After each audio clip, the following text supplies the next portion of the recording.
Okay, meron akong share sa inyo ha, mga kalivkod. Kasi ganito yan. Ang dami ko nakikita na gumagapang sa feed ko about ah, yung mga other members ng Live Good ay nagpo-promote ng other business. Nagpo-promote sila ng other business. Pero sa Live Good pa rin daw sila, no? Nakafocus. Sa Live Good pa rin daw sila nakakonsentrate at hindi daw sila alis dyan dahil naniniwala daw sila sa Live Good. Ngayon, ito pa naman ng mga yung natsyempohan ko yung mga leader pa naman, no? Yung mga leaders, yung mga yung mga active sa in the past, no, sa mga nakaraang companies na sinalihan nila na dito na sa Live Good. Talagang mga network marketing people, no?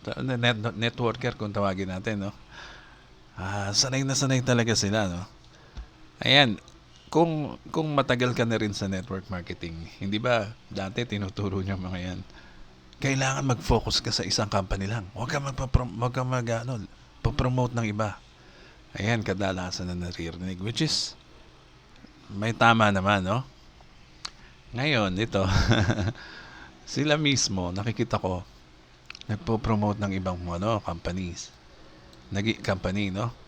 Sabi nila, okay lang yan. Hindi naman masama magdagdag ng negosyo. Sabi niya gano'n.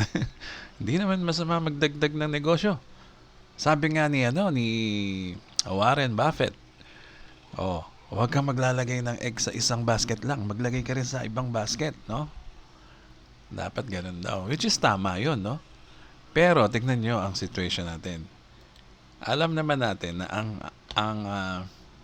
ang company na sinalihan natin, ang industry na sinalihan natin ay network marketing. Network marketing, ibig sabihin, nandyan yun nag-i-invite ka, naghihikayat ka ng mga tao na sumali sa'yo, no? Nagre-recruit o nag-present lahat, no? So yung promote nila, kesyo iba daw. Iba naman to eh. Actually, ginagawa ko nga to para ma-promote ko yung Live Good. Maganda itong aking product. Travel, parang ano no? Accommodation, mga gano'n, no? Kaya daw pupunta sila sa mga iba-ibang lugar. Ayan, malaki daw ang madi-discount nila. Ganyan. Kaya daw, tawag dito, malaki daw ang matitipid at maipopromote pa raw nila ng maganda ang Live Good. Dahil lifestyle, no? Vlogging, no? Kailangan kunan nila yung sarili nila nagre-relax sila sa beach, ganyan. And then they're promoting Live Good. Parang kala mo tama nga yung sinasabi ng tao, no? Pero para sa akin, no? Para sa akin, network marketing company din yon, no? So, tingnan nyo. Tingnan nyo yung mangyayari. Yung iba ang opinion dyan, nagagalit sila, no? Dinidefocus nyo yung mga tao namin.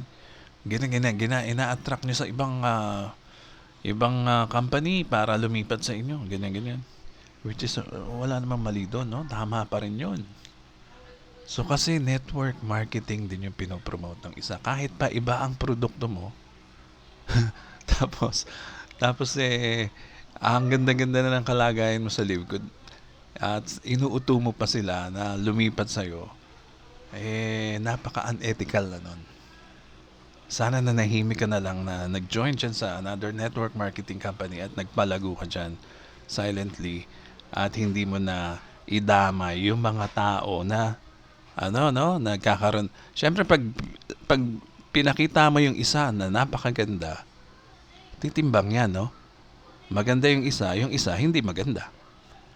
Kumbaga, lalabas hindi mas maganda yung isa. Pag pinakita mo yung isa na maganda na, tapos hindi mo naman pwedeng ipakita yung bago mo na hindi mas maganda. O, di ba?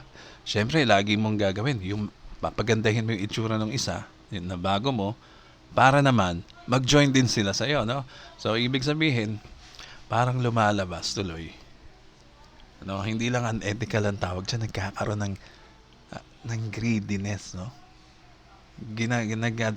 Nagte-take advantage siya ng kanyang influence dahil dun sa ito, sabihin na natin yung company natin, Live Good. Nasa Live Good na siya, nakabuo siya ng maraming tao, nakilala siya. So ginagamit niya yung Live Good para mag-attract na naman sa another company na bago at doon magpalago, maging top earner sa another company. So ang pangit, no?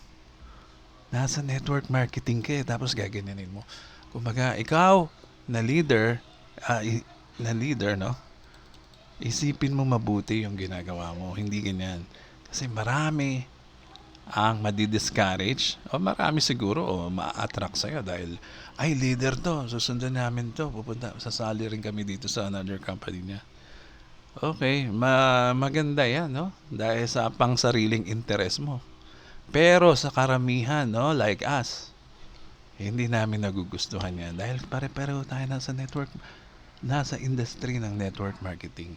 Tapos, sasali ka sa another company na nasa same industry, network marketing pa rin. Tapos, pinapalabas mo pa, kesyo iba yung produkto mo sa Live Good, no? Well, siguro yung maniniwala na lang dyan yung mga ewan ko kung anong tawag doon. Pero, maniniwala na lang sa'yo yung mga hindi masyadong nakakaintindi. O, para pansapan sarili mong advantage. Pang sarili mong interest. Okay, so yan lang muna. Ito po si Edgy Garcia. Mag-subscribe po kayo sa akin. Maraming salamat po.